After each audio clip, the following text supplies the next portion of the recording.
Kampung yang 5.000 ada. Ya di kampung. Saya masih di kampung Pak, tinggalnya Pak. Di kampung itu Tenyolaya yang mana 5.000 kan?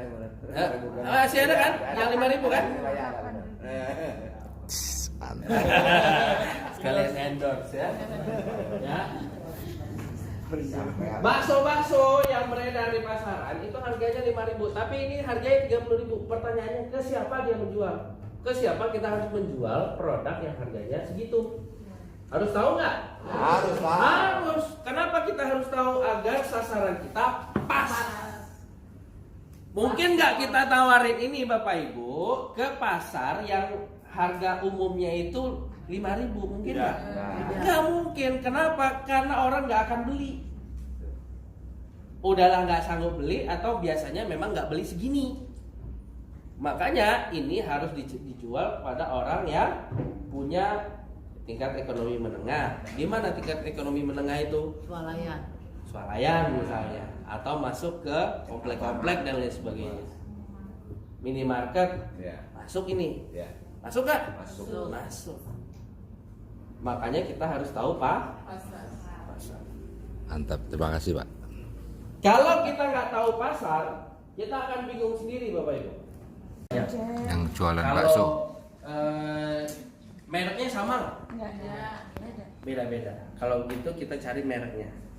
Ya, kita cari mereknya. Ada merek A, ada merek B, ada merek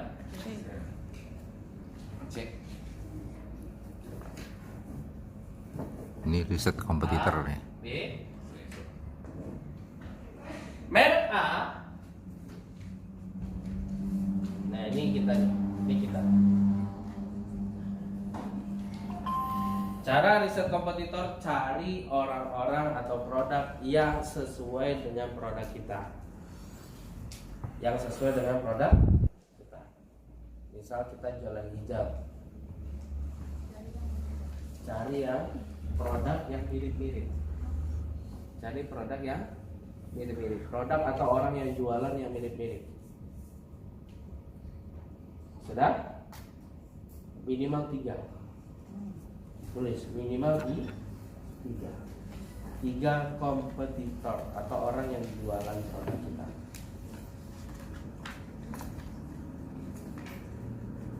Hijab. Ya, jualan apa aja, bisnis apa aja. Cari minimal 3 kompetitor. Kompetitor itu apa Bapak Ibu? Pesaing. Ya. Kompetitor itu siapa? Pesaing.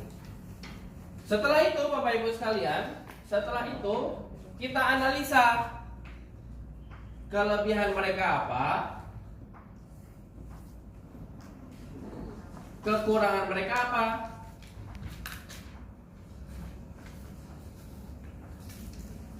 Kelebihan mereka apa, kekurangan mereka apa.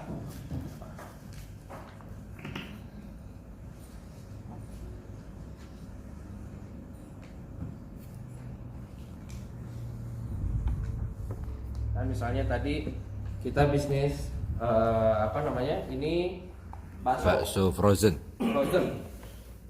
Apa kelebihan produk frozen merek A? Apa kelebihan produk frozen milik B? Apa kelebihan produk frozen milik C? Kita list. Oh, ternyata produk A kemasannya begini, produknya rasanya begini, bla bla bla bla. Kekurangannya misalnya harganya terlalu mahal dan lain-lain. Bikin kekurangannya, bikin kelebihannya, bikin kekurangan.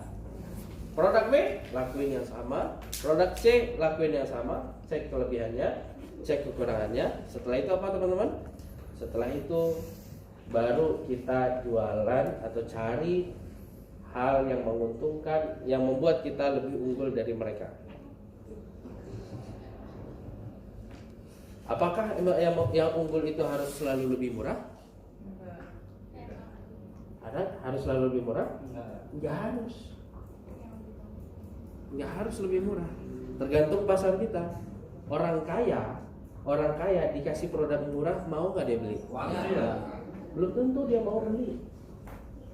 Orang kayak kita dikasih produk murah, seneng nggak? Seneng. Orang kayak kita mah seneng dikasih produk murah. Tapi kalau orang kaya dikasih produk murah, ya elah, kasih makan racun gue. Misalnya gitu kan. Ibaratnya gitulah kira-kira. Dia karena dia terbiasa beli produk mahal. Maka padahal modalnya sama. Kita sebagai pedagang mah tahu ini modalnya segini. Ini modalnya segini. Ini modalnya segini nih. Menang di kemasan. Beda di kemasan. Tapi kemasan itu membuat harga lebih mahal nggak? Oh iya, no. Ya jelas. Kemasan itu bikin harga lebih mahal. Setelah dapat kekurangan, maka kita pilih kelebihan kita apa yang tidak dimiliki oleh orang lain. Paham seperti ini? Paham? Nah, setelah ini dapat semua Bapak Ibu, maka inilah yang disebut dengan unique, yang disebut Kang Baban kemarin unique Selling point. Unique selling point. Apa itu? Wah, unique selling point adalah pembeda yang membedakan pembeda antara produk kita dengan produk orang lain yang merupakan keunggulan kita.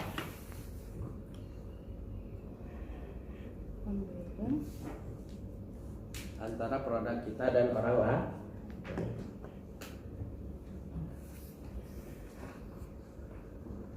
Kenapa kita harus berbeda Bapak Ibu? Kenapa produk kita harus mempunyai pembeda? Biar dikenal atau lebih laku? Biar lebih laku. Apa bedanya? Ya, apa bedanya Sumit ini dengan Aqua? Lebih murah. Lah iya, apa bedanya? Lebih murah. Beda Murah. Itu aja udah ketahuan. Kenapa dia bisa laku? Karena beda Ya. beda harga. Aqua lebih mahal dari Sumit. Iya. Iya. Tapi kenapa dia lebih laku? Punya brand. Dikenal oleh orang. Wow, itu Lah Aqua. Ini mah Aqua kayaknya ya Pak. Ini mah Aqua kan walaupun mereknya Sumit. ya. brand Tapi brandnya terkenal Aqua. Kenapa akhirnya Toyota lebih banyak lakunya daripada Mitsubishi? Pertama keluar, apa lagi? Pelayanannya lebih. Spare partnya banyak. Itu yang membuat Toyota berbeda dengan produk yang lain. Sehingga bahkan kanibalnya juga banyak, benar nggak Pak? Kanibalnya juga banyak. Gak bisa dengan ini, akalin nama yang ini. Gampang, spare part mah gampang. Itu unique selling point. Sehingga akhirnya banyak orang yang beli Toyo. Kenapa akhirnya jamu Mbok Darmi itu lebih laku daripada jamu siapa gitu kan? Kenapa akhirnya jamu yang saya bikin lebih laku daripada ibu bikin misalnya? Ya? Bisa jadi karena memang produknya, bisa jadi karena siapa yang masarinnya, bisa jadi karena packagingnya, bisa jadi karena ada pelayanannya, bisa jadi karena promosinya. Banyak faktor yang membuat produk kita bisa laku. Tapi yang jelas Bapak Ibu, produk kita harus berbeda dengan orang lain. Gampang? Ada 3 riset yang harus kita lakukan. 1. Riset pasar. Ya, ulangi. Ada 3 riset yang harus kita lakukan. 1. Riset pasar. 2. Riset produk. 3. Riset kompetitor. Ada 3 cara memulai bisnis. 1. Hobi. 2. Jasa. Jasa, produk atau skill yang kita miliki. 3. Kebutuhan orang lainnya. Sesuaikan dengan kebutuhan orang lain. Iya Pak.